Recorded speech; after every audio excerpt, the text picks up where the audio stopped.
Hello, everyone. God bless you so much for joining us once again today. Welcome back to the channel. How have you all been? I pray that you have been well by God's grace. So, today I want you to open with me, um, open the book of Mark, chapter 9, verse 29. And you can also open the book of Esther, chapter 4, verse 13 to 16. And we're going to see what the Holy Spirit has prepared for us today. So, the book of Mark, chapter 9, verse 29 reads, "And he said unto them, This kind can come forth by nothing, but by prayer and fasting." And the book of Esther, chapter 4, from verse 13 to 16 reads, "Then Mordecai commanded to answer Esther, Think not with thyself that thou shalt escape in the king's house more than all the Jews. For if thou altogether holdest thy peace at this time, then shall their enlargement and deliverance arise to the Jews from another place. But thou and thy father's house shall be destroyed. And who knoweth whether thou art come to the kingdom for such a time as this?" Then Esther bade them return Mordecai this answer. Verse 16. "Go gather together all the Jews that are present in Shushan, and fast ye for me, and neither eat nor drink 3 days, night or day. I also and my maidens will fast likewise. And so will I go in unto the king, which is not according to the law. And if I perish, I perish."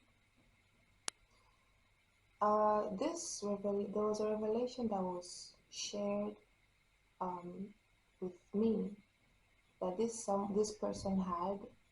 Um, this person saw herself in a school environment, and she told me that usually the school will provide hot water for everyone to use, but this particular time there was no hot water.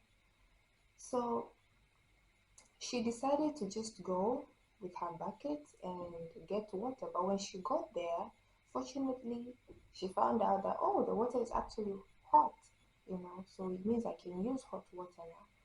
All the other students that were there, they went to eat. But for this particular person, she decided that no, I'm not going to eat. I'll go and fetch my water first, and then I will go to eat later. And then she told everyone else that hot water was available, and she said there was a particular person that was complaining that the water is not enough, the speed of the water is not that fast. She helped this person that was complaining. There was someone else that was sick that she actually told her that, okay, there's hot water now, you can go and use hot water and then take your medication. And then she woke up. People of God, the reason to why we should fast today is because Jesus fasted. That's it. The Jesus, the Son of God that we follow today, that we believe in, when he was here on earth as a human being just like you and me, when he was here, he fasted. He fasted. He didn't just eat throughout the years that he lived on earth. He fasted. So you and I today, we don't have any excuse. Because some Christians will say, oh, I'm that type that usually doesn't fast. Well, the Jesus that you believe in fasted, so there's no excuse for us not to fast. When you look at these stories that we read from the Bible, we see one similar action that was taken, which is fasting. These situations were totally different, but a solution came because someone fasted, because someone seeked the face of the Lord and fasted. When we look at the story of the boy that had an unclean spirit, when Jesus was coming from being transfigured with his 3 disciples, he came back and he met a crowd of people that went to him and they told him that here is our son that is possessed, that has an unclean spirit.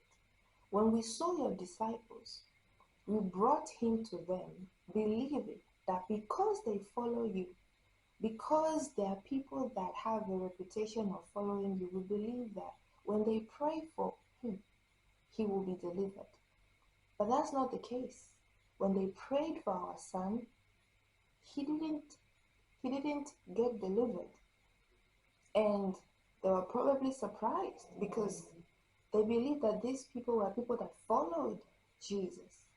So when Jesus heard that, he prayed for the boy who was delivered, and he told his disciples that, ye of little faith, how long shall I be with you? After the whole situation was solved, the disciples, they were smart enough to actually go to Jesus and ask him, okay, Jesus, what happened? It's not like we didn't pray. It's not like we are not following you. It's not like we didn't do everything that you told us to do, because there has been times when Jesus sent them and they prayed for people and people were delivered and they came back to Jesus and rejoiced. You know, it's not that it was their first time to pray for someone. No. But why is it that when we prayed for this boy, he couldn't receive his deliverance? What was the problem? And Jesus told them that by this situation can only come out by prayer and fasting. This situation can only be solved by prayer and fasting. If they knew which situation will need prayer and fasting, then that would be easy. Then they wouldn't have had to wait for Jesus to pray for this boy. But they didn't know, and it was a learning experience for them. When you look at the story of Esther, when she was the queen, Haman devised an evil plan to destroy all the Jews. And Mordecai decided to tell Esther that, listen, this is what is going to happen to your people. At first, Esther was afraid because you cannot just go into the king to see him without being called. And Mordecai told her that if you think that you will be spared, then you're joking, then you're deceiving yourself. Because deliverance will come from somewhere else, but your house, your family, they will be destroyed. Esther decided to fast and pray, and she encouraged Mordecai and all the Jews to fast and pray for her. People of God, there are certain situations that will only be solved when we fast and pray. And the problem is that we don't know which one. If we knew, then that would be so easy. Then we would just wait for them and then fast. But that's not the case. There are two main benefits of fasting today. And the first one is that fasting helps you to put your flesh under subjection. Because even when you read the books that Paul wrote in the book of 1 Corinthians chapter 9 verse 27, it says, but I keep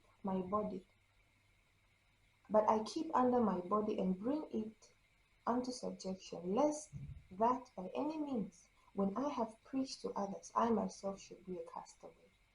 So even Paul, when he was preaching, he knew that I have to keep my body under subjection.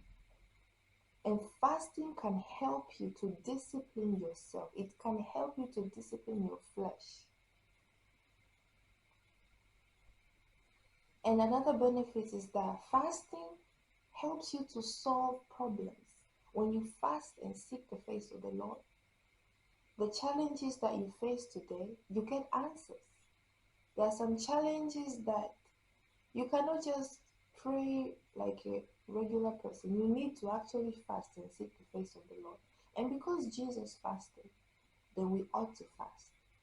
I encourage you today to actually have a fasting title. Don't just wait for the church to tell you that Okay, we are going to fast from this day to this day. Don't just wait for the church to do that. You by yourself, train yourself. Tell yourself that on this particular day, I am going to discipline myself. It's a spiritual exercise. I'm going to discipline myself and I'm going to fast and seek the face of the Lord. I'm going to pray. The Holy Spirit is encouraging us today that we should be fasting. We should be people that fast. It's not all about food. Once a week, try to fast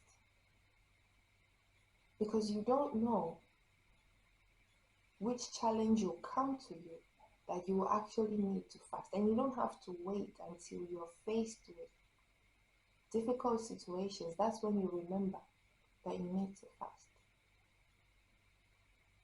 When Jesus was here, he fasted.